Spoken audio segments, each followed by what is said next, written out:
قیامت کے علم کا حوالہ اسی کی طرف دیا جاتا ہے، یعنی قیامت کا علم اسی کو ہے، اور نہ تو پھل غلافوں سے نکلتے ہیں اور نہ کوئی مادہ حاملہ ہوتی ہے اور نہ جنتی ہے مگر اس کے علم سے۔ اور جس دن وہ ان کو پکارے گا اور کہے گا کہ میرے شریک کہاں ہیں،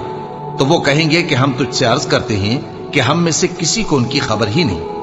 اور جن کو پہلے وہ اللہ کے سوا پکارا کرتے تھے سب ان سے گم ہو جائیں گے، اور وہ یقین کر لیں گے کہ ان کے لیے کوئی راہ فرار نہیں۔ انسان بھلائی کی دعائیں کرتا کرتا تو تھکتا نہیں، اور اگر اس کو تکلیف پہنچ جاتی ہے تو نا امید ہو جاتا ہے، آس توڑ بیٹھتا ہے، اور اگر تکلیف پہنچنے کے بعد ہم اس کو اپنی رحمت کا مزہ چکھاتے ہیں تو کہتا ہے کہ یہ تو میرا حق تھا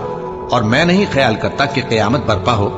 اور اگر قیامت سچ مچ ہو بھی اور میں اپنے پروردگار کی طرف لوٹایا بھی جاؤں تو میرے لیے اس کے ہاں بھی خوشحالی ہوگی۔